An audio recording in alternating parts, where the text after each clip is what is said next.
This is the FRC Roundtable, coming to you all the way from Minnesota. Your host team 2052 Nightcrawler presents this weekly FRC gathering where FIRST robotics competition teams take cooperation off the field.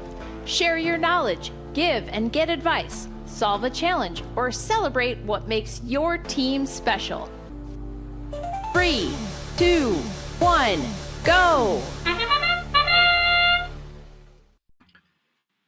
Welcome, everyone, to the FRC Sunday Night Roundtable. My name is Scott Davis, and I'm a mentor for 2052 Nightcrawler. Before we get started tonight, we have a few housekeeping notes here. The FRC Roundtable is recorded for YouTube and Spotify. You must be 13 years old to participate on the live call.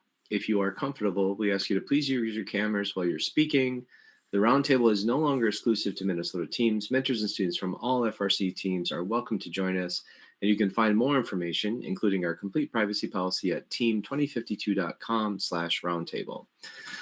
With that, we always start off the show with a session called What's on the Wiki. And tonight's What's on the Wiki. Let me share my screen here. Let's see, we want this one. What's on the Wiki tonight is about our crate cart. So for the teams that went to champs, this might be familiar to you, but we went to champs, and fortunately for Minnesota teams, we are using Amazon Prime semis to ship all of our teams. We take 3 semis for all teams, or all teams that want to go, load their stuff on the semis. And one thing that we figured out a couple of years ago when we started doing this was a great way to get your robot on the semi and protect it from things that are potentially going to fall on your robot is to basically build a crate around your robot. So the first year, we actually screwed our crate to the robot cart, and that was massive. It was really, really big and huge. And this year, the robot's pretty short because we go through the trench. And last year's robot, Crescendo robot, was pretty short. And now last year's robot was not short, but 2 years ago it was pretty short. And so what we do is we just take some scrap plywood, old week 0 field parts, or field element parts from practice field, and we basically build a crate and screw it to our robot cart.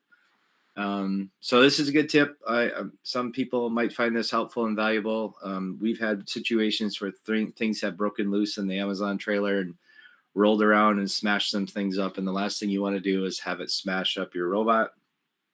Also a tip, it's possible that it might rain, and it might rain hard, and the water might make it through the semi. And so we also recommend either taking an old bag from Bag Day, if you still have one of those, or wrapping your robot in a tarp. And you can see there's a little green tarp sticking out there from inside the crate. So that's our What's on the Wiki this week, is how we pack our robot for champs for travel in someone else's vehicle. In this case, it's an Amazon Prime semi, but that's what we have to share today for the Wiki. All right, tonight's topic is being hosted by Jess Birken, the fabulous game announcer / nonprofit attorney, Jess Birken. Jess is going to share with us her best advice for teams that are interested or are already running a 501c3 nonprofit to support their team. So with that, Jess, the floor is yours. All right, awesome. Let me get my screen share going. All right, can you see my screen?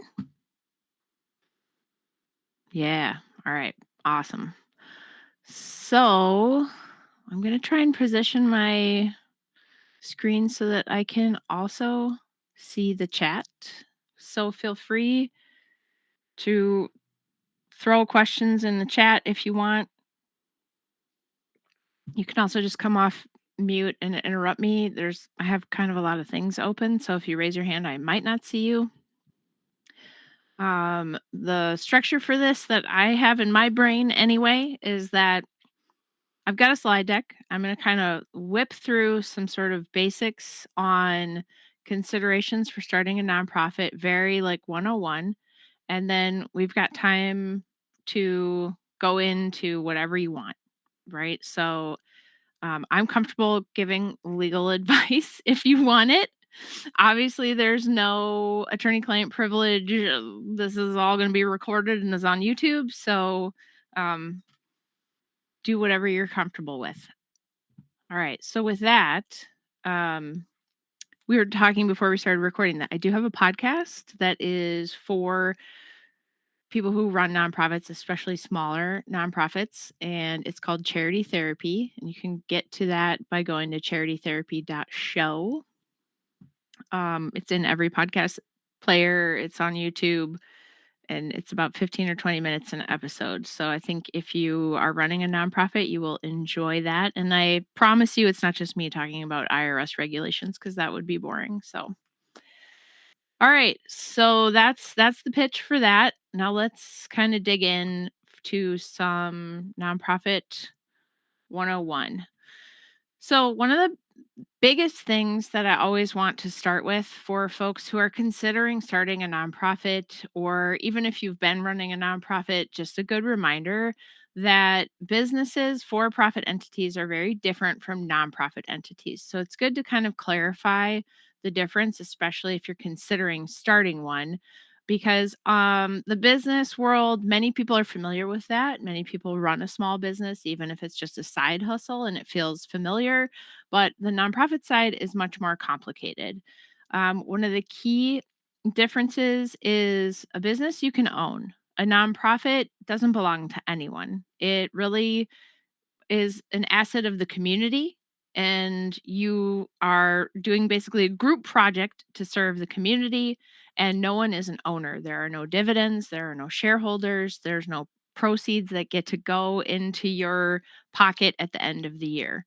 So, in a business, when you're the owner, you get to decide. You can make choices, you're the boss.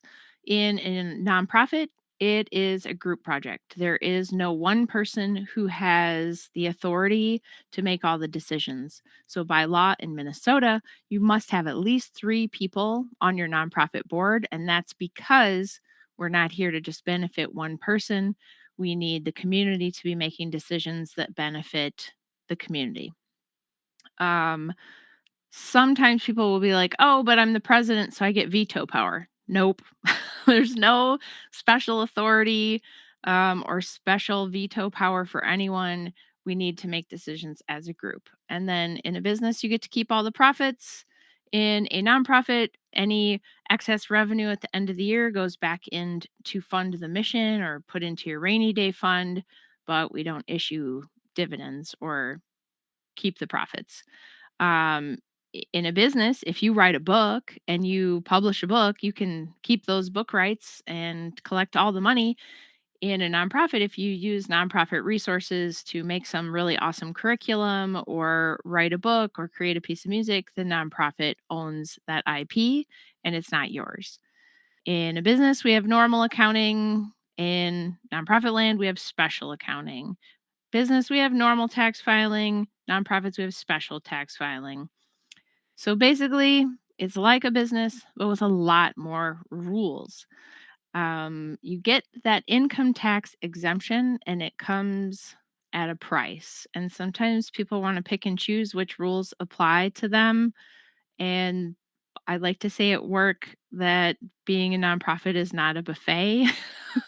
All of the things are served to you and all of the rules apply. And there's not really an exemption for being small. And that's something that's really frustrating as an attorney that works with charities. I wish that there was kind of like the nonprofit light where maybe some of the rules don't matter. But unfortunately, all of the regulations apply to every nonprofit. So, let's dig in one layer deeper and talk about the board of directors. I mentioned that we make decisions as a group. And so the way that functionally works is we have a board. And our board of directors looks like having a president or a chair, maybe a treasurer, a secretary. That's my rule. In Minnesota, we specifically need to have 3 directors. And if you're watching this from somewhere else, most other states require at least 3 directors. There are a few states that have a lesser number, but really nonprofit sector best practices would say you got to have 3. And then let's say you have like a married couple on the board. I'm going to recommend you go to like 5. because now if one of the married people has a conflict, you both have a conflict because your households are tied together. So that's just another element to consider. My rule is we have 3 directors, then we have 3 officers, so that president, treasurer, secretary. And then this graphic is terrible because I picked a table with 4 people, but I actually really prefer an odd number of directors so that you never have the problem of a tie vote. Um, the board, when you're on the board, it feels at a very small nonprofit like we're just doing stuff. We're just running this nonprofit. But functionally, when you are a director, you have legal obligations and they're called fiduciary duties. So there's 3 fiduciary duties. There's the duty of care, the duty of loyalty, and the duty of obedience. And what those basically break down to is the duty of care means do your job, you know, show up, be prepared, have board meetings, do the work of being a director. The duty of loyalty essentially means you have to be loyal to the nonprofit. So, are you making a decision that's in the best interest of the nonprofit, not in your own best interest or not in your child's best interest? And then the duty of obedience is that we follow the law, we follow our own rules. Um, I already talked about married people. Oh, a common question I get in youth athletics is can we put students on the board? And I always say not to do that because of those fiduciary duties and the legal obligation. So people who are on the board can be named personally in a lawsuit. Now, you probably have indemnification, hopefully there's insurance, but we're still getting named in that suit. We're still being dragged into that process, and we wouldn't want our students to have to take on that risk. Likewise, sometimes there are really sensitive issues or decisions that we may not want our students to have to deal with. So, think, God forbid, there was some sort of um, inappropriate behavior or sexual misconduct or something like that. If you're on the board and you have to make a decision about something like that, now we've got students in there. It just, I never recommend putting people who are under 18 on a board of directors. You can create a youth advisory council, you can have youth leadership. Certainly, you have leaders on your team, and we'll get into the difference between that and being on the board in just a moment. But I don't recommend putting teenagers on the board of directors of a nonprofit. Okay. So then, kind of like zooming out a little bit, like who actually does the work at a nonprofit? Because that looks differently in different phases of a nonprofit's life. So, like I said, this is a group project. And in order for it to be a good group project, we all need to pitch in. Usually in the beginning, we're all pitching in, and the board is handling everything, right? The board is doing all of the work, and that looks like we're doing all of the governance. Maybe if we're a robotics team, we might also all be mentors. We're also probably doing all of the accounting and the bookkeeping and probably Googling for legal advice and doing all of the tax forms, right? We have our hands and fingers in everything when we're first starting out. Then in the sort of next phase of life, maybe we get a bigger budget. We still have a very active, involved board, but maybe we start to have staff, or maybe we start to distinguish between your role is to be on the board and your role is to do program, to do the robots. We might even start to get professional helpers for legal, accounting, books, payroll, if we're paying people, stuff like that. And then we have like the largest, most advanced, sort of most mature level where the board is really not engaged in the day to day in any way. They're really only thinking about strategy, vision, approving an annual budget, putting an approval check mark next to the 990 after the CPA presents it to them. This is more like, your the Minnesota Orchestra or the zoo in your state. Their board is not like feeding the carrots to the gorillas or whatever. Like they're in a boardroom somewhere in some office building, maybe visiting the zoo periodically. So, what we want to avoid, the reason I'm showing this sort of like life's interior life cycle, is we want to avoid a board who's disengaged and also legally responsible. So, we want to avoid having a board that doesn't really know what's going on and isn't really engaged in the work or the compliance. And we also want to avoid having just one person who's kind of holding it all together, because if this person leaves or gets hit by a bus, everything just falls apart, right? And all these people are legally liable and legally obligated, but they don't have a clue of what's going on. There's also greater potential for fraud when there's just one person kind of doing everything and the rest of the board members are sort of like, just like, yeah, whatever, sounds good. So I would say that if you can avoid it, I would try not to have your mentors who are responsible for literally everything robotics also be the people who have to do all of the board duties and all of the nonprofit rules, because it's just really a lot of things. I think just being a robotics mentor is a lot on its own, let alone adding in running a nonprofit.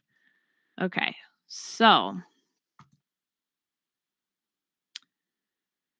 fundamentally, if you're watching this and you're sort of thinking, okay, but should we be a nonprofit? Yes or no? What is the answer? This is kind of my checklist for whether you should move forward, whether it's a good idea or kind of maybe it's not a good idea. So it's not necessarily a great idea if you don't need one. Like, if you can do everything you want to do with your current school, your current host, a different organization that you're already part of, reconsider whether you need to start a whole nother organization. Don't start a nonprofit just because someone told you to. A lot of people assume that if you get a public charity status, that just means money will come.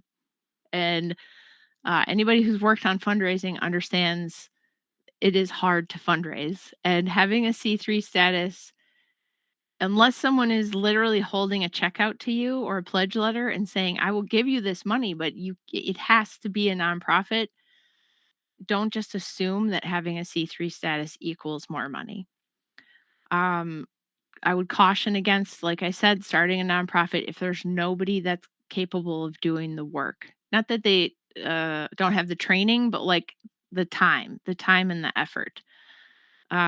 I would reconsider starting a nonprofit if every expense is a struggle, because it actually costs quite a bit of money to start a whole company that requires special accounting and tax, and you need insurance, and all of that stuff is going to cost more. So if every expense is really, really a struggle, I would avoid starting a nonprofit.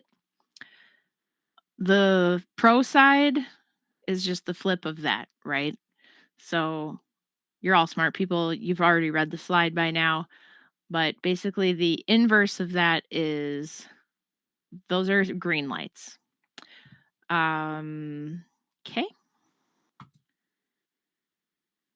All right. This is my graphic that represents going into the wilderness. I like to say that starting a nonprofit is sort of like an adventure into the wilderness. Normally, we look at like nature from afar on TV, but maybe you're someone who likes to go camping, and maybe you've even gone camping a lot, and maybe you've run a business before. And starting a nonprofit is like being someone who likes camping, who decides to go to the Boundary Waters. And so you might kind of know what that's like. You might have seen it on TV. You might have see other people doing it. You might have done something similar, like running a business. But going into the Boundary Waters is like this here in Minnesota. It's in this special place. It's this vast protected wilderness. There's no roads. There's not really much cell signal. There's no motorized vehicles. There's no motorboats. It's like you're in there, you're on foot, you're in a canoe, and it's a place that really demands like respect, careful planning, and being adaptable. And so you've got to have a special permit to go in there. You are going to have to carry your gear, which, that's not how it rolls when you're car camping, right? It's very much a different environment from what you're used to. And that's a really good metaphor for running a nonprofit. If you're doing it well and you're actually like aware of all the rules that apply to you, then you really understand like this is kind of a different beast. It feels similar, but there's a lot going on. So if you were going into the boundary waters, you wouldn't just get dropped off at the door, right? You would have a plan. You might connect with an outfitter, you might have a guide, you would certainly have to get a license, you would want to know some first aid, some safety rules, maybe you'd do something to prepare yourself, probably get special equipment. You're not going to be lugging your Coleman camp 2-burner camp stove with you and all your car camping gear. You need special equipment. And starting a nonprofit and running it is more like that, where it's like, yeah, it's like a business, but it's got some special stuff. And so before we start a nonprofit, I definitely want people to stop and do sort of like a base camp, figure a bunch of stuff out before you head in. I see all the time, I meet with new clients who are like, I started a nonprofit. And I'm like, okay, let me see your documents. And it's totally messed up, right? It's because they just raced into the wilderness and they just were excited to go. And then they got in there and it's like, oh, this is all wrong. Now I need Jess to help me. Um, so even for clients who come to me right away and they know they need help and they know like, hey, we're going to go into the wilderness. I need you to come with me. This is kind of what I do with them. We have this sort of base camp meeting where we talk about things like which kind of a nonprofit should we form? Because we're driving down the highway, but there are a whole bunch of different kinds. You could have a C6 organization that's got income tax exemption, but no deductibility. You could have a C3 public charity that serves the public and has deductible gifts, but comes with a whole bunch of other rules. So, what kind of nonprofit are we going to form? What's our exempt purpose going to be? Because the IRS cares about that. What's our board structure going to look like? Are we going to have members or no members? I'm going to talk about that next because that's really important for youth athletics. Um, what are we going to tell the IRS? A lot of people come in to me to meet with me about starting a nonprofit and they have these really big ideas. They're like, 10-year plan. This is the big vision. We're going to do this, then we're going to build that, and we're going to do that. And I'm like, great. What are we going to do in the first 24 months? Because the IRS really cares about what you're doing right now and for the next 2 years.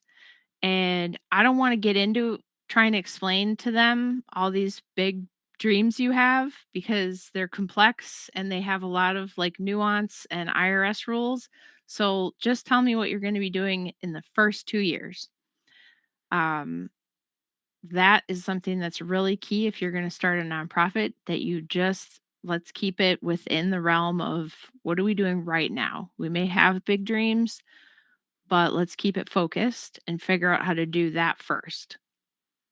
Um, if I if I can say one thing is don't ever use the free form from your state secretary of state.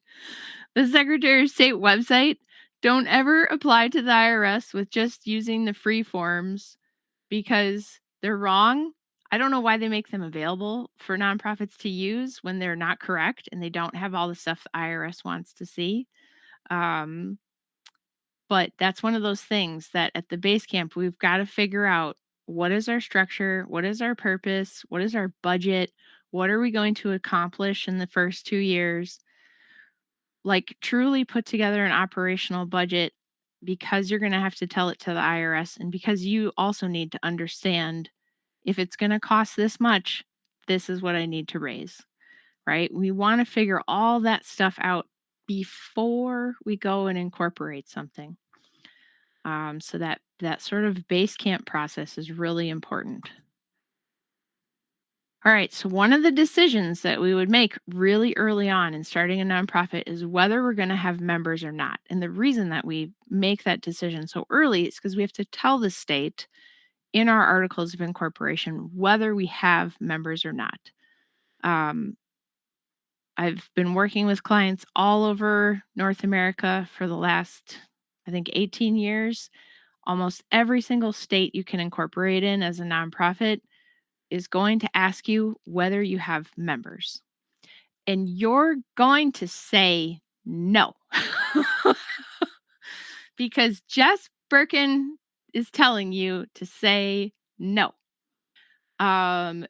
You do not want to have voting members on a robotics team based organization. If you take anything away from this little talk, this is the one thing I want you to remember is that you're not going to have voting members.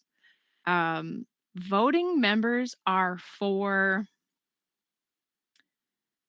a trade association that does lobbying and sets policy. Think your Association of Plumbing, Heating, and Cooling Contractors, and they're going to have a lobbying arm that's going to go to the state and try and influence the way that the building code works for HVAC, right? They have a stake, their livelihood, they have a stake in the outcome of their member organization. A church, they are going to vote on who their spiritual leaders are. They have a stake in that. Voting member organizations have legal rights under the statutes.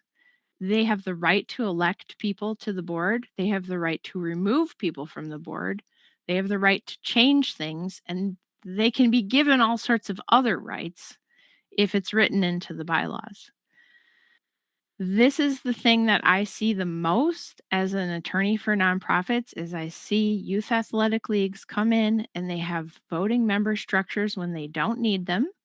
And then they have some contingent of angry parents who want to kick everybody out and take over the organization and run it the way they think it should be run.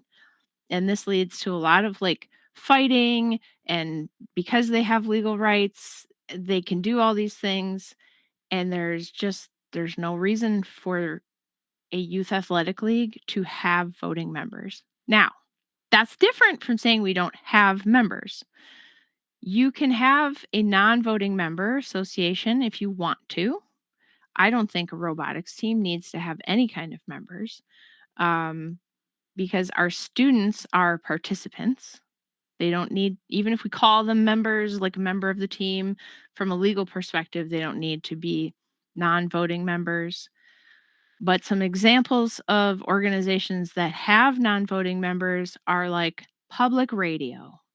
Public radio is like, hey, would you join and become a member? And we will send you a tote bag and a sticker you can put on your car. Here in the Midwest, I used to work in-house at Pheasants Forever. You drive behind a number of pickup trucks and you will start to see Pheasants Forever stickers all over the back of pickup trucks in greater Minnesota and rural areas, especially. They are members, they get a magazine, and they support the organization. They get a feeling of belonging. We in youth athletics, we have a team. We have students on that team. They're on that team. It kind of has nothing to do with a nonprofit. You don't need to have members, but the state is going to ask you whether you do or do not have members if you incorporate. And I'm just here to tell you, say no. All right, I'll get off my soapbox on that one. Scott, you have your hand up. I can see it. Okay, so I have no idea how our nonprofit was incorporated because that was before I got involved. What happened if the people who started your nonprofit picked the wrong one? Good question. So if you're okay, two things. First of all, it depends on what state you're in. There are some states where you can change your voting member status through the bylaws. California, for example, if your bylaws say you have voting members, then I guess you have voting members legally. Here in Minnesota, where we're sitting right now, you must elect to have voting members in the Articles of Incorporation. Now, I always run into clients who put it in their bylaws that they have voting members, but then it turns out they really don't. They never elected that. So the how do we fix it is kind of an it depends. But the first step is we need to change the document. Whichever document you need to legally make the change in, we need to change the document. So here in Minnesota, we would amend the articles of incorporation. And then the trick with that is your voting members have to vote on that change. So it can get a little dicey because if you need to have everybody bought in on making this change, that can be challenging. Sometimes it's not challenging at all because we actually don't have any members other than the board, and it's like, great, we'll all vote. Done. But it's kind of an it depends, but fundamentally, you have to change your core document, and the change to that document needs to be done the right way. And then with the articles of incorporation, you have to then file that change with the Secretary of State. Yes. So your articles of incorporation, think of them like a declaration of independence. They say like, we are here, we exist, this is why we exist. Very high level, just sort of like, this is our name, this is how you find us, this is what our purpose is, and a few other things, whether we have members. The bylaws are like an internal playbook. They're a rule book for very high level, sort of, how does it work? How do we add people to the board? How do we subtract people from the board? What sort of policies might we have? But it's an internal document that doesn't need to get filed anywhere, whereas a change to the articles is only effective if you file it with the state.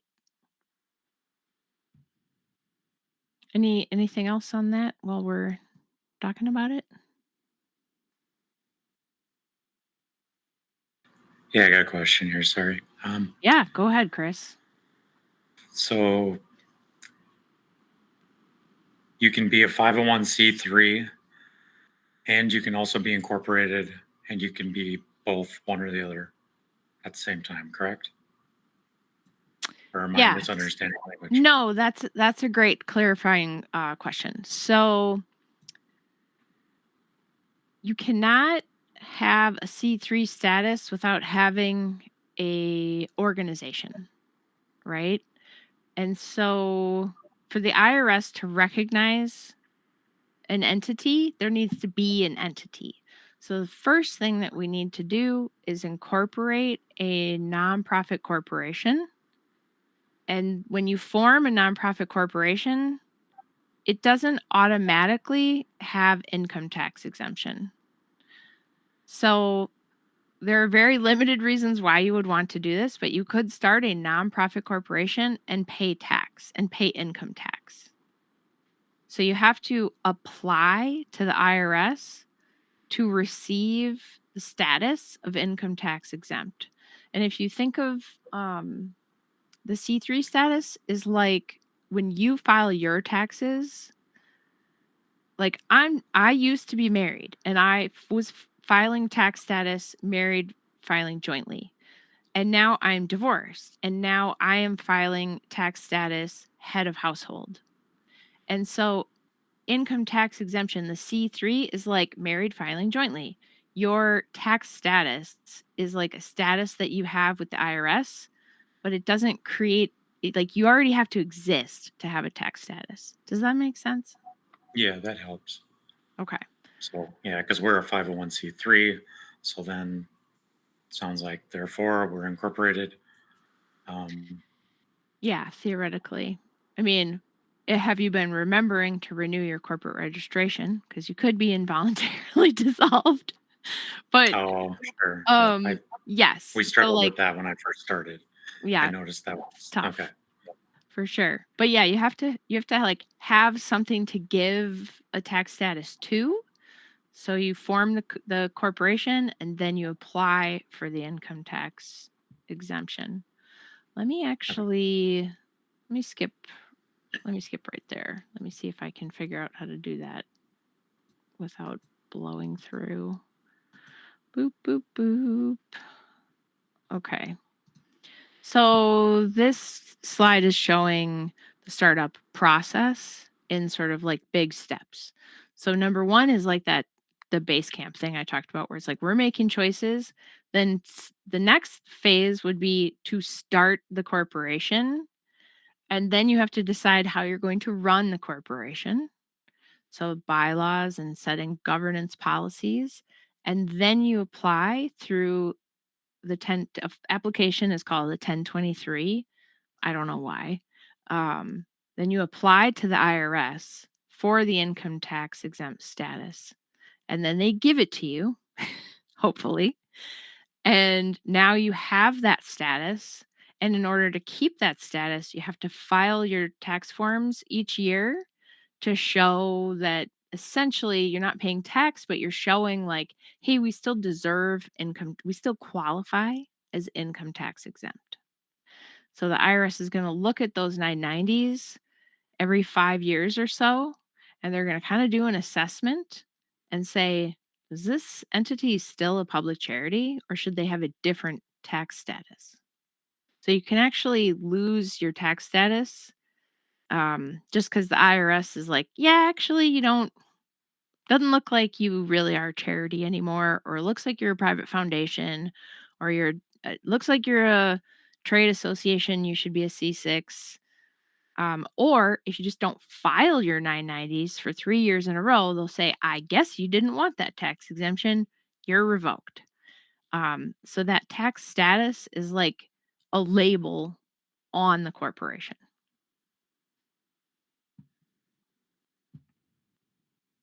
Anything else around that? No, that was great. Thank you. All right, cool. Okay, so that's members.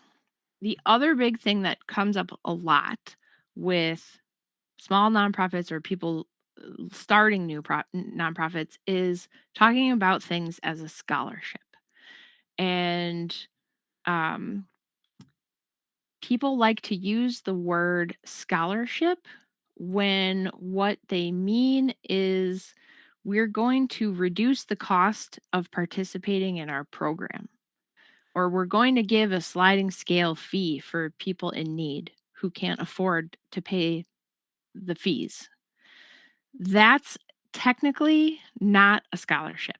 And so, from the IRS's perspective, this slide is showing basically what the IRS means when they hear the word scholarship.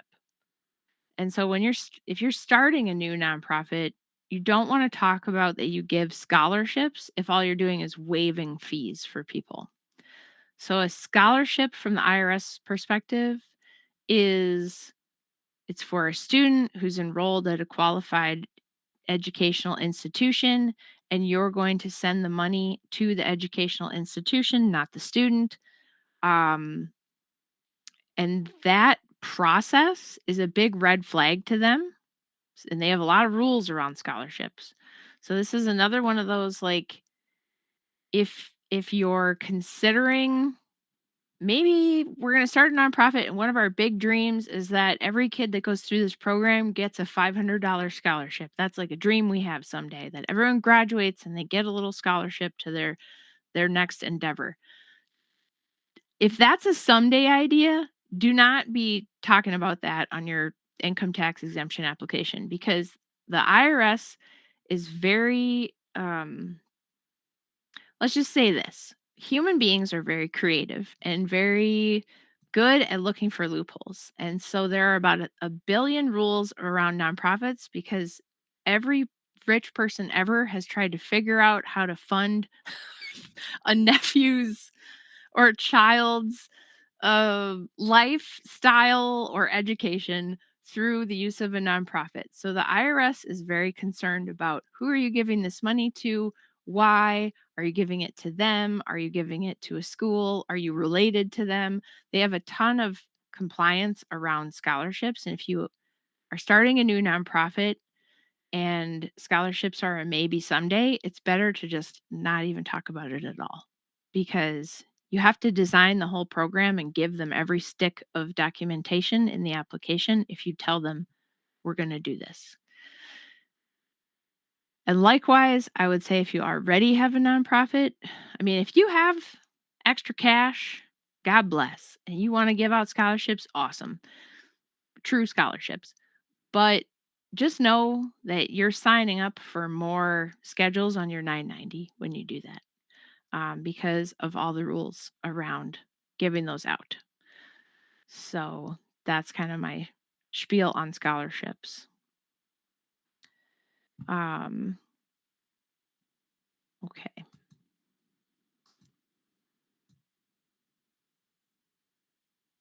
All right, so we kind of went over the process. I'm going to hang out on this slide just for a minute so I can see my notes. So, we're going back to the Boundary Waters thing. If you're really committed to it, just know that it's a long journey. This little graphic represents it's going to take a while.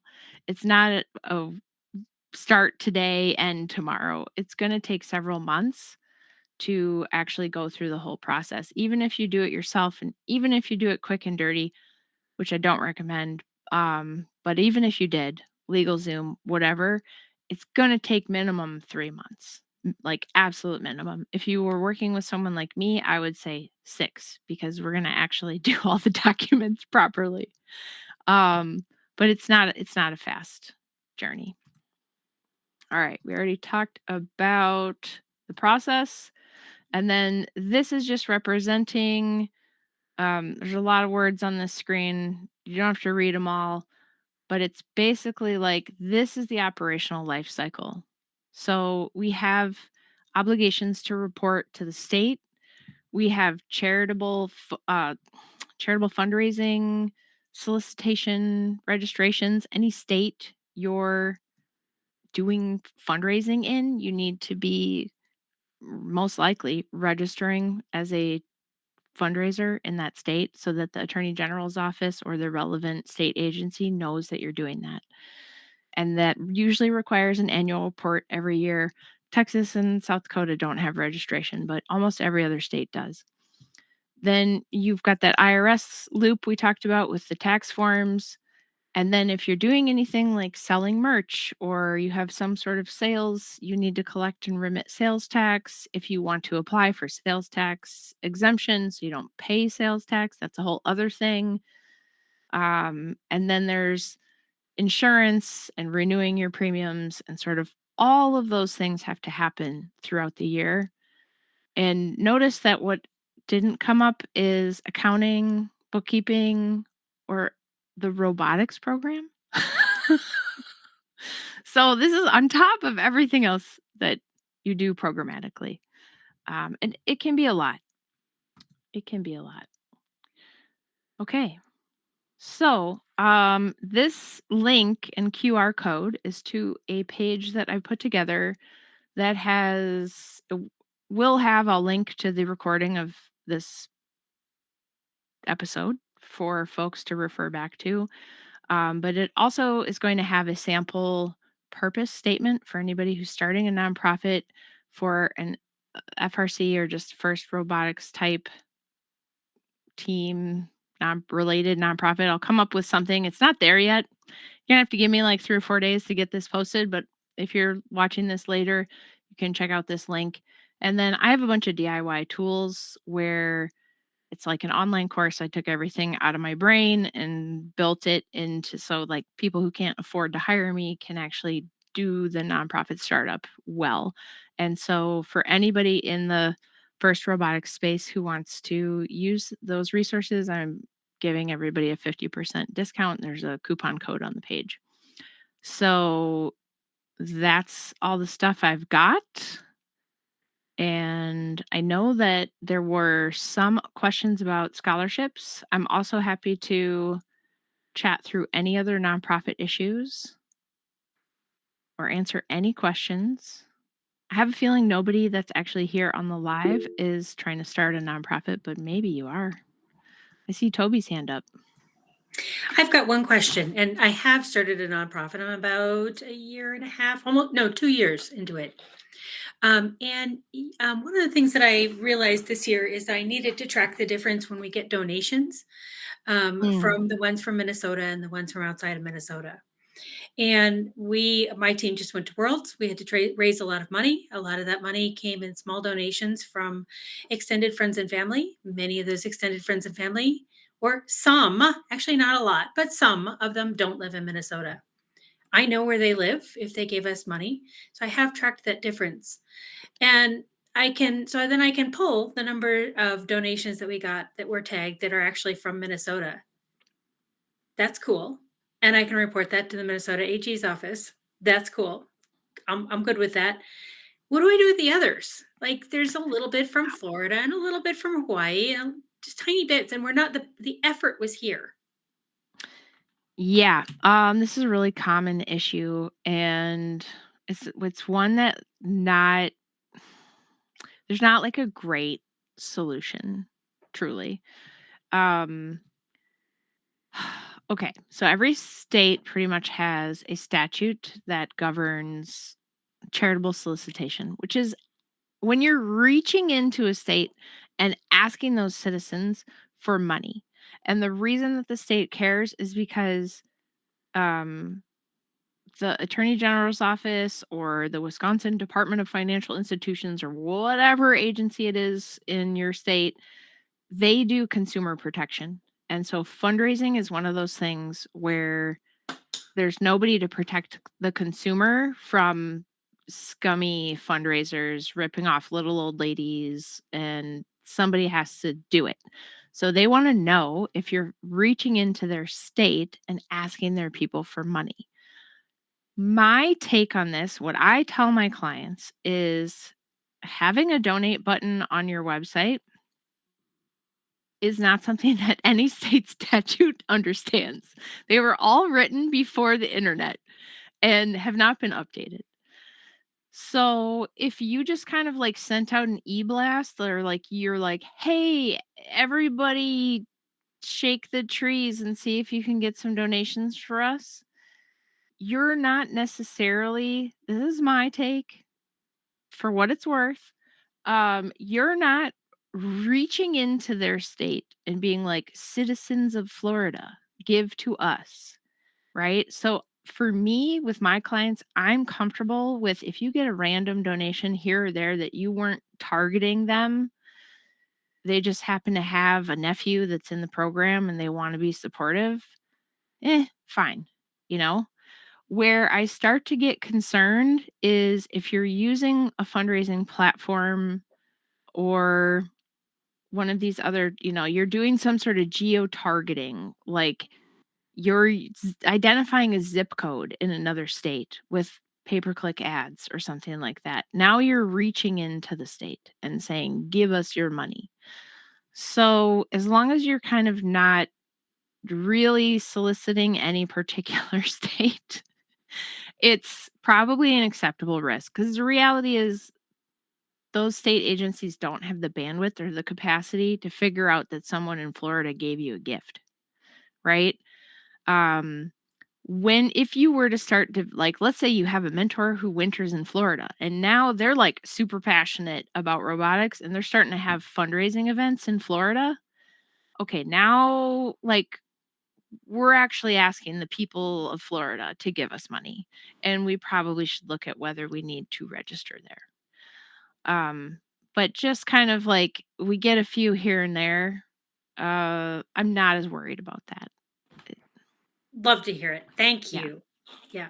I wish we had really big contributions. I know, If right? we had somebody who Good wanted problem to to do a have. big fundraising effort in another state, I would go through the paperwork, but we don't. So yeah, it's Yep. just, and it's actually interesting to notice when I really did start paying attention, how few were from out of state. Yeah, and I mean that makes sense, right? Because you're most likely fundraising organizations are going to be right here. Where it does get messy is when we start getting grant money from out of state entities. So, like, let's say you're going after the Walton Foundation takes an interest in robotics all of a sudden. Well, they're in Arkansas, right? So, what's the if that becomes a thing that we get over and over again, we're soliciting, does that state even count grants? Some state statutes account for grants. Some are like, if you're all grant funded, we don't care, go away. And there's not a uniform standard, which makes it really frustrating. Thank you. I hadn't actually thought about our grants. And so the Gene Haas Foundation, which I don't know is, I don't know where some of those foundations are located. But yeah, I'll Right. do some thinking about that. All right. Well, Absolutely. thank you. Yeah, for sure. Go ahead, Scott. Can you speak a little bit more about insurance and indemnification? Yeah. So generally, like let's take my home state of Minnesota. Minnesota state statutes for nonprofits. Most states have a statute that governs nonprofit corporations. And so you have to look at that state statute, but most of them have some kind of indemnification provision that says if you're a volunteer working for a nonprofit, volunteering, giving away your time, then you're immune.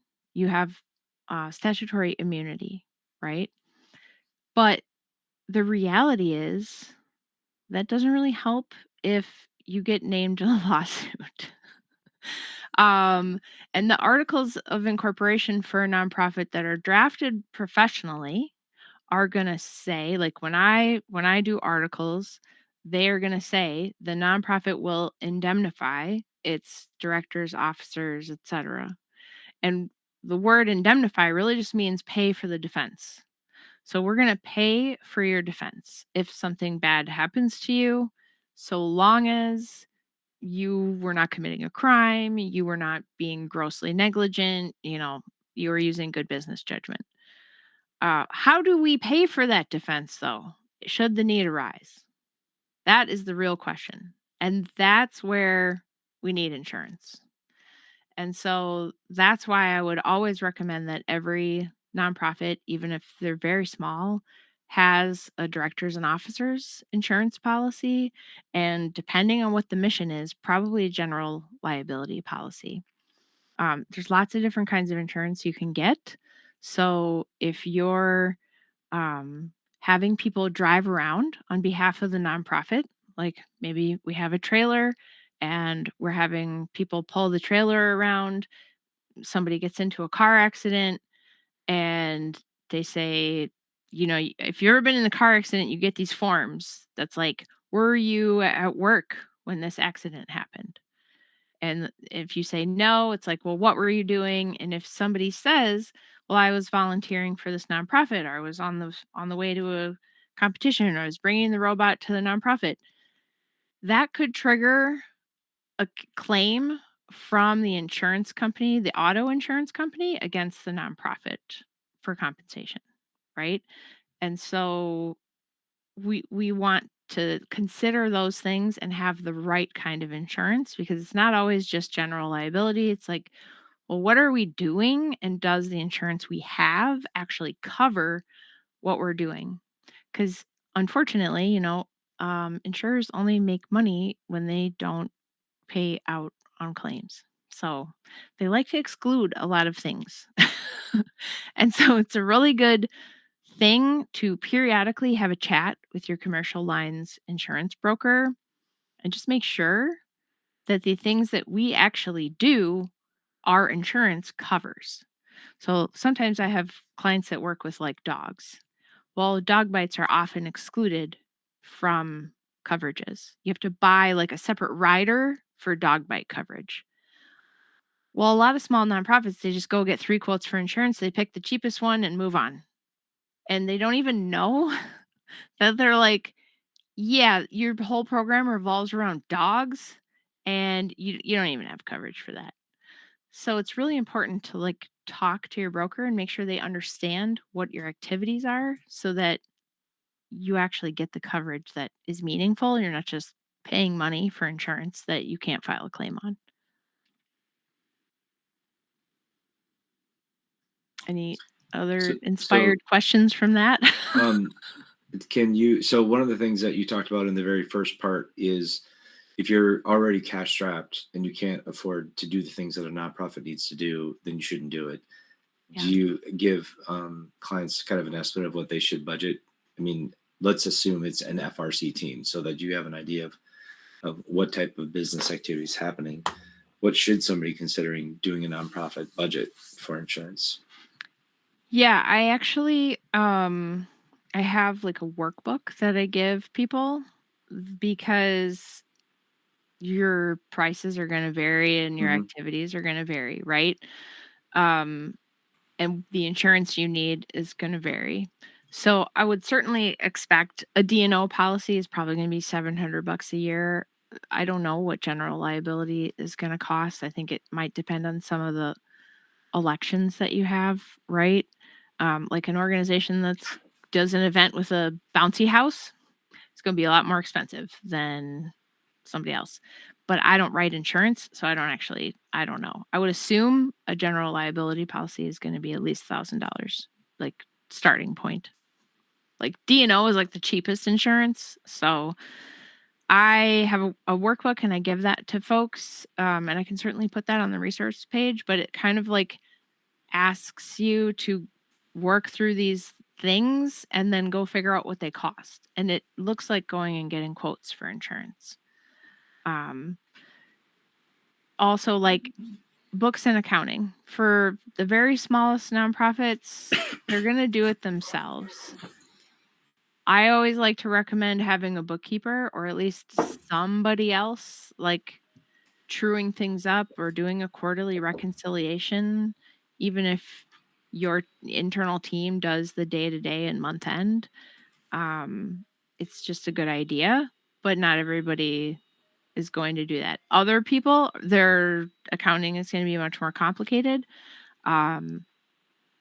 If you grow to a certain size, you will be forced to do more accounting and pay for more accounting because depending on what state you're in, you will be required to have an audit. So like here in Minnesota, you're not required to have an audit unless you bring in $750,000, which is like that's astronomical for a robotics team. But in Illinois, you have to have an audit if you bring in $200,000. So that's still a pretty big robotics team, but maybe there are, I'm thinking about Wild Saying and Plus One. I don't know. They got to build 2 robots. Maybe they have to have an audit. I don't know. Yeah. And there's robotics teams that compete in 6 regionals, right? They're traveling every Right. weekend with a different group of students. Right. Or if you have combined, you've got K through 12. You have a team at every level or, something like that, or you have other programs. So while we're on the top of insurance, many of the people on the call know that I'm part of the Minnesota State Coaches Association through the MSHSL. And recently a conversation has come up of the MSHSL is state focused and the Coaches Association is tied to the MSHSL, and is the liability insurance coverage that we buy through buying a membership to the Coaches Association going to cover a trip to champs. That's completely outside of the MSHSL's interest and purview. And Right. so that's been a really big question hanging over my head now for the last couple of weeks, because it came up a week before we left for champs of we buy insurance for every one of our volunteer coaches. And then we spend over $1,000 a year on MSHSL memberships just to get that $2 million liability umbrella. And then the question becomes, would it even What work? does it cover? What does it cover? Yeah. So that's a big question. And for those on the call, and many of you know me personally, I'll be looking into that, trying to find that. I did attempt to get the actual policy and was told that I'm not allowed to have access to it. Only the policy purchaser can get that. So I have to work through the MSHSL leadership to get the actual policy to see if it covers it, or maybe I would the MSHSL. assume that your policy from the state high school sports league does not cover activity that would be like you acting in your capacity as a nonprofit director. I'm sure there's a carve out in there that Sure, says but if as a you're an officer of a corporation for something else, like we don't cover that. Right. But if you're there in your capacity as a coach, you should be covered, right? Yeah, unless they Yeah. can claim it's like not related to Got your it. coaching, right? Yeah. And hopefully the coverage there would cover sort of nationals, right? So for us, our champs competition would be what most activities would consider going to nationals. And it's a very common thing for high school activities. If you do have an activity above the state level, that would be considered nationals. But I don't know. Well, that's something that we have to figure out. And as long as we're on the topic of insurance, I wanted to bring that up for those on the call. Yeah. So, Scott, I've got a question for you, because I know for us, our school also umbrella covers a lot of things that our robotics team does. Does your school provide coverage, and is that in the mix of what you're looking at? I would never expect my school to cover a volunteer coach, even though we go through background checks and I know that we're there and that we are working with the students. We don't have contracts. So I have zero expectation that if there was a problem, we would get legal representation from the school. Okay. I would hope. I mean, I think that would be the right thing to do. But we've also seen lots of scenarios in our state. So I don't want to throw anybody under the bus. I certainly haven't seen this issue with my school. But we've seen lots of situations where within the state where there was a problem with a volunteer, and instead of doing the right thing and doing remediation, they just simply removed that coach from the team and didn't do the right thing by that coach. Now, had they been on contract, they certainly would have had to do something different. But we've seen schools behave very differently when coaches don't have a contract. And so I don't know why, if there was a liability issue or an insurance issue, why they would behave any differently. I'd like to think they would. Yeah. I'd like to hope that, a mentor who's been with the team for many years or even a year, but I mean, anybody who's been with the kind of a staple of the team, the school would say, you've done right by us, we'll do right by you. But we've seen multiple instances of that not happening within school districts in our state since I've been involved in robotics. And schools are generally very risk averse, and their fiduciary duties are to like protect students. So anything where there's like going to be an allegation that the school did not take every reasonable precaution to protect the students, that's like going to be their priority, right? And they're going to take the most conservative, risk averse approach. So, yeah. And I have heard stories of teams that their booster club makes a donation in a certain amount to the school, who then turns around and takes that money to put every single volunteer on a minimal value contract, whatever that's called, and pays them $500 to be a coach or $1,000 to be a coach. And effectively the booster club / nonprofit is giving that money to the school, who's then turning around and putting every single coach on a minimus contract with that money, so that they are all contractually connected to the school. If your school can do that and that makes sense for you, then that might be an option. But if you don't have a contract, I'm always going to assume that you have to take care of yourself if you don't have a contract that's protecting you. Thank you. I have another question about name change. So when our nonprofit was incorporated, we were Irondale Robotics, and that created all kinds of problems because our name had the name of the school in it. And so I filed a name change request, I don't know, 5 years ago or something like that. And it all went through. We have all the paperwork. We're now Nightcrawler Robotics, and that's the official legal name of the entity. But one of the challenges is whenever we have to prove our nonprofit status, they want our filing documents, which don't include the name that is our name today. And I've requested documentation from the IRS with our asking for documentation of our nonprofit status using our new name. And they send back a letter saying, we've already sent you that document. It's like, no, you sent me a document that has the original name. is there anything I can do to make that easier without me having to send the original filing with the old name and then send in the name change document and then having a lengthy explanation of that we've changed our organization name? Yes. Is there what can I do? Yes. So when you file the 990 and you look up the organization in the like IRS database, does the correct name show? Yeah, it shows the correct Okay. name.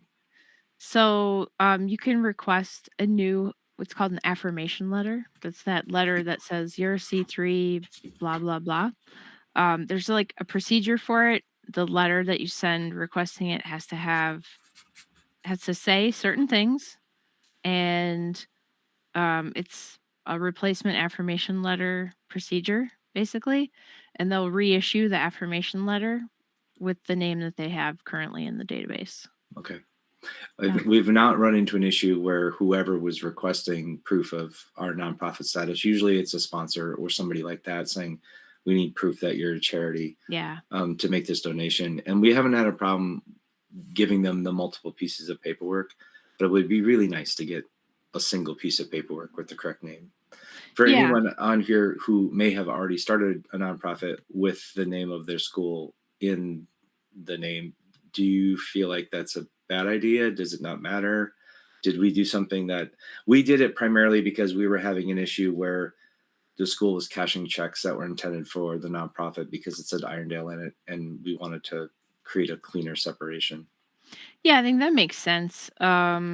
Just from like, if somebody sends a check to the wrong address and it goes to the school administration, they're not going to understand, and they're going to be able to cash it because wherever they bank is like, yeah, we get thousands of checks from you that say high school name, whatever, all day long, right? So I think that was good logic. And for anybody who, maybe has a similar issue where you need to get a new determination letter that shows your new name and your C3 exemption, just when you Google for this procedure, just look for a new affirmation letter. It's just like a weird turn of phrase, but you'll get the procedure page and the instructions for what to do. It's not actually that complicated. It's just a matter of like actually finding the right page on the IRS website. And then one of the other things that we did, and I don't know how long you and I have had this conversation about this, but when we changed our name, we filed for an assumed name, and we kept that assumed name in place for a year so that we could have a transition period with anyone who might be sending us a check with the old name.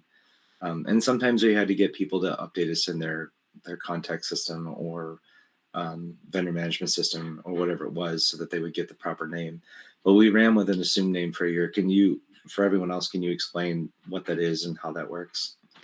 Yeah, so an assumed name is kind of like the doing business as sort of the way people think about it. And it's basically you register a second name for your organization. And the reason you have to do it is because essentially the state doesn't want bad actors operating under a secret business name, and then no one can find that bad actor when they need to sue them. So think of like some shady fly-by-night home renovation company. They keep operating under a different name. They do this bad work. Nobody can ever figure out who they are to sue them because they keep changing their name and not publishing who they are, really. So that's why you have to, if you're going to do business under another name, you have to register it as an assumed name or doing business as. And then I think that's a really good idea. If you do change your name, keep the old name for a year as a DBA. And that just makes the accounting so much easier because you don't have to go back to Gene Haas Foundation and be like, sorry, I can't take your giant check. That's not a fun way to go back to a funder or a donor.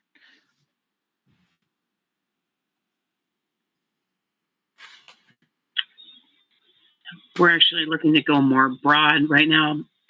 Our team is registered with IRS as Team 2472 Centennial Robotics, and as we're expanding more in FLL or whatever that next generation will be, and FTC, we're looking at maybe starting with just an assumed name for Centennial Robotics, just so it's they were oddly focused in some of our things in the articles of incorporation, the bylaws, not the articles.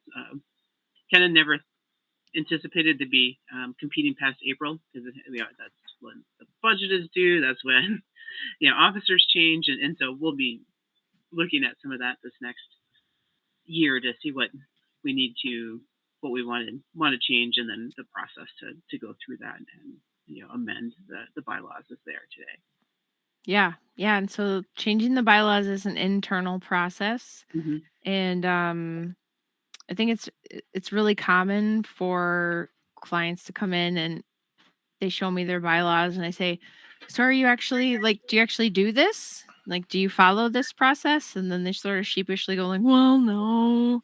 And it's like, yeah, that's okay. But let's give you a process that you can actually follow. Mm-hmm. So I like to draft bylaws that are as flexible as possible. So instead of dictating when this thing is going to happen, if you have like a meeting or a budgeting process, I'd rather say there will be a budgeting process instead of saying the budget will be prepared by May 1, because then we got to change all of our we got to do an amendment to the bylaws to change that. So I like to keep the bylaws as flexible as possible and put other things like specifics into a policy and procedure, So like, what is our budgeting procedure? That's a separate document. Makes a lot of sense. We're kind of working with what we inherited, so 100%. now it's time to clean it up. Yeah, 100%. Jess, I believe you told me that if you want to maintain that assumed name, you have to re-register it every year. Is it re-register it every year? It's just to not. So when you do an assumed name, you usually have to do a public notice filing in like a legal newspaper, so that it's sort of like, I don't know. The law is basically like it's 1985 and everyone's reading a newspaper and getting their information there. That's still the way we do it. So that's what makes it valid.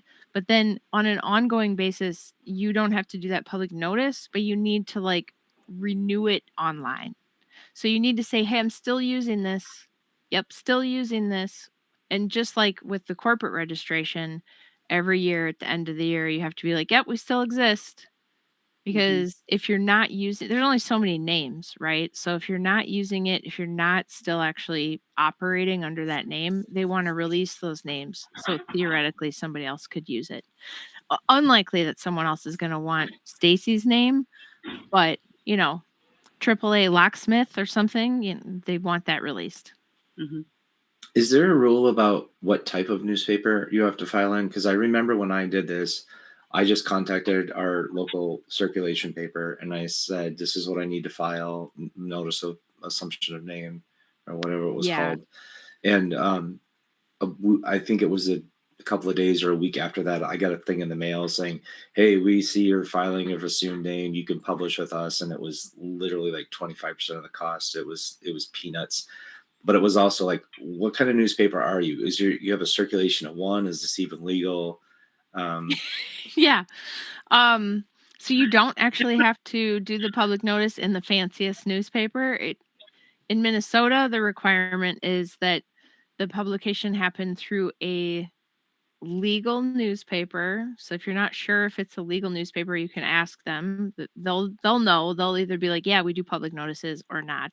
Yeah. And it needs to be in the county where your registered office is located. Okay.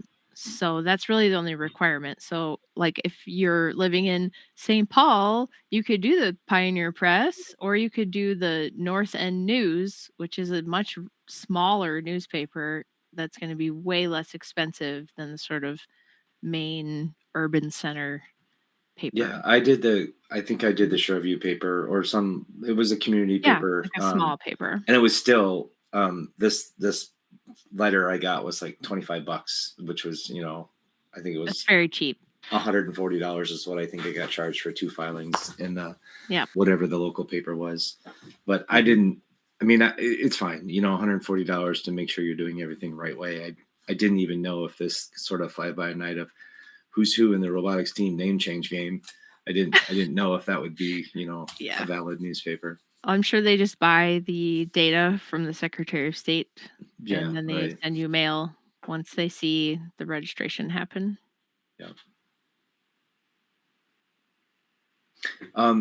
We also this year, this is less legal advice and more accounting advice, but this year well, I guess it was last year, we changed our end of year financial for the IRS.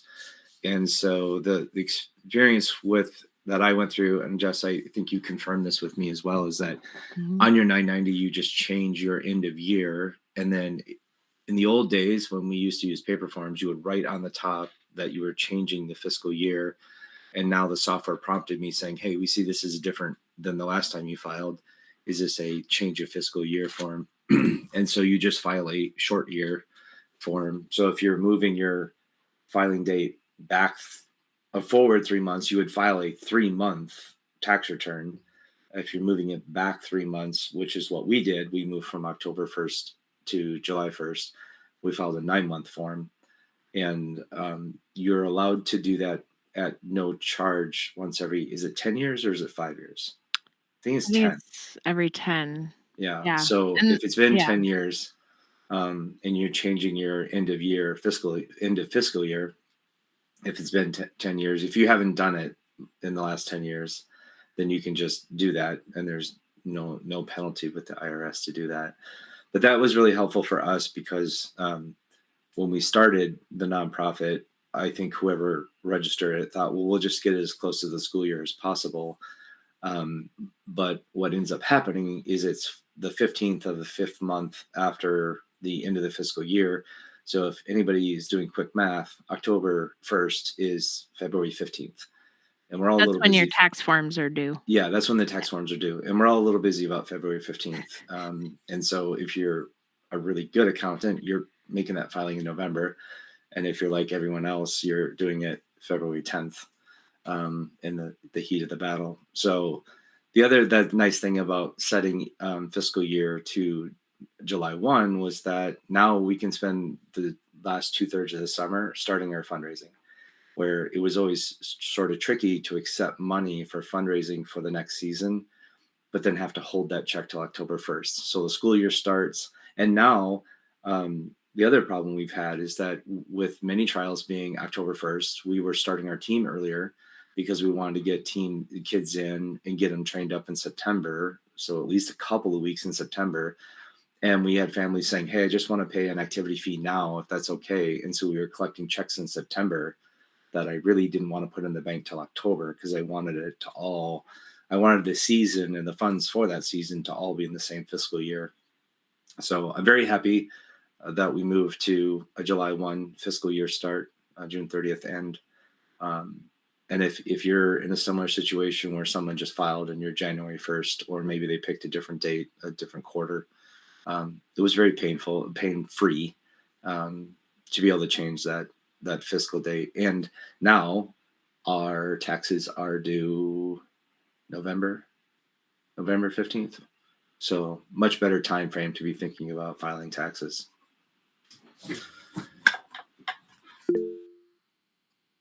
Chris, yeah. Just kind of going back to the scholarship talk, I noticed that you had put at the bottom of that slide discussing the difference between how the federal government recognizes the word scholarship versus reducing fees to students. Yeah. I thought that that wasn't even something we could legally do to give benefit to individual students, like reducing membership fees. Because the IRS doesn't like it, or because your school doesn't like it? No, I thought it was something because I had researched it a couple years ago. I don't remember where I read it. Maybe it was just tied to the language about booster clubs. I'm not sure. But do you think it was a school system requirement or? No. Okay. It's probably what you were finding was think we're getting a little echo of me on your speaker there, Chris. I think what you were probably researching was coming up with private benefit, private inurement, which is that no benefits can go to a private party with a nonprofit. But what that really means is you can't say, we had excess revenue this year. All of the mentors for our robotics team get $5,000 as a thank you. There's no like, you work for the company, so you get a spiff. Your students are your program participants. And so if you just think through like all the various nonprofits that there are, they are helping people, right? And so the idea of private inurement, private benefit doesn't mean we can't help our program participants.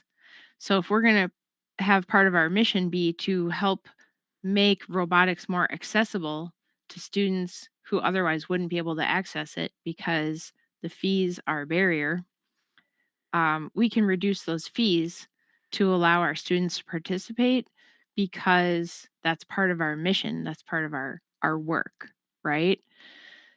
And this kind of stuff, it really depends on the facts and circumstances.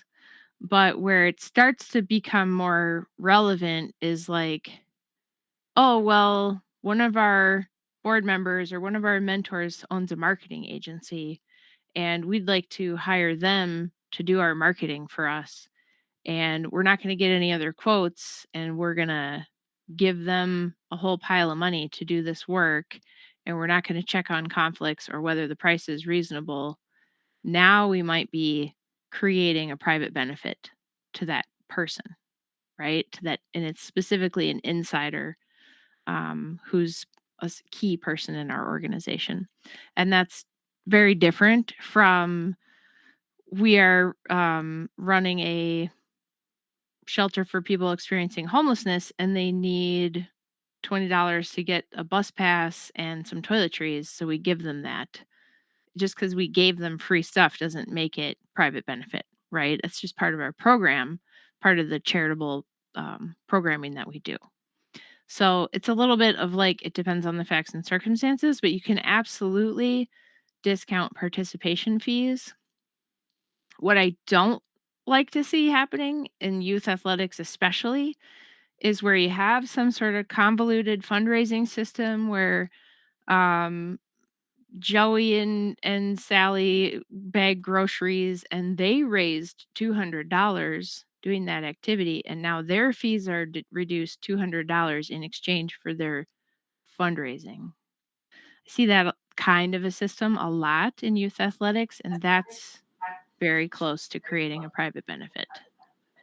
Yeah, it reminds me of the old Cub Scout days. Yeah. Yeah. Just so this is sort of in that realm there, and I recently had a conversation yesterday at state tournament, and we were talking about summer camps, and I can't remember if they were paying their kids to run summer camps like a summer job. We certainly have never paid anything to an individual with our nonprofit. So as a business owner myself, I fully understand how to have payroll and workers' comp and all those things that you have to have if you have payroll and you have employees. Is there any difference at all with a nonprofit? And can you give kids a summer job on a 1099? How does that work? The only thing that's different about a nonprofit is that it doesn't pay income tax. Every employment law rule, every bit of HR, payroll tax, work comp, all of those rules apply the same as any other business, other than we can have unpaid internships. We can have volunteers, we can have unpaid internships. But if we're going to give a kid a summer job and we're an employer, then we are an employer. We need to report the new hire to the state of Minnesota. We need to participate in the UI, unemployment insurance payments. We need to do payroll. We need to submit payroll tax. We need to do withholding, all that stuff. And if it's a 1099, only if they actually meet the requirements, which I highly doubt a student can really function as a 1099. Because they need to be like a literal vendor who makes their own choices. If you dictate when, where, and how you do the work, it's not really appropriate from a legal perspective. Does that mean that nonprofits don't do 1099s when they shouldn't? No, they do all the time. But yeah, high schoolers are not going to really be 1099s. All right. Well, it's 8:30. I want to make a last call for questions here. This has been really great, but if there's anyone out there that's been holding on to a question, let's have it now before we end the evening. No questions. All right. Well, I want a big round of applause. I know the emojis are going to fly here, so thank you very much, Jess. We really appreciate you coming in and giving such great advice. And can you repeat for us one more time how people can find you and your podcast, or where they can find your website? Yeah, so the podcast is called Charity Therapy. You can find it on any podcast player or at charitytherapy.show. And my website is birkenlaw.com. All right. And I mentioned this before we started the recording, but tonight's episode was episode 100 for the FRC Roundtable. So I want to thank everyone for coming on tonight and being on for our 100th episode. And I believe this will probably be our last episode for the year. We definitely are not going to do a show next week because it's Memorial Day weekend. There is one on the calendar for the weekend after that, but that seems kind of awkward for us to come back together a week after a break after the state tournament. So I'm going to see if we can move that episode to next fall. Also, the sign-up sheet, if you go to team2052.com/roundtable, the sign-up is fully populated for the entire year next year. And I'd really love to see some folks put up some sessions for next year, especially in October, to help us roll things out. I know last year Centurions got on the schedule right away to do a get to know the Centurions, which are great episodes. I love having teams come on and talk about how they run their teams. It's a great way for your brand new leadership to kick off the year. If they want to come in and talk about their plans for the year and how they're organizing, that's great. Also, we learned a whole lot this year about wiring and about electrical and about batteries. And so if you feel like this competition pushed the limits of what your robot could do, and you did something different as a result of that, please consider signing up and giving a talk next October, especially if you think you might be a talk that you do for Jumpstart. It's a great place to practice. Come in and practice on the roundtable and prepare for giving a Jumpstart talk. So, all right. With that, once again, thank you, Jess, and to everyone else. I really appreciate you participating in the roundtables all year this year. I hope you have a great summer, and we will see you next fall. Have a great night. That's it for this week's FRC Roundtable. Join us live all season long, every Sunday night.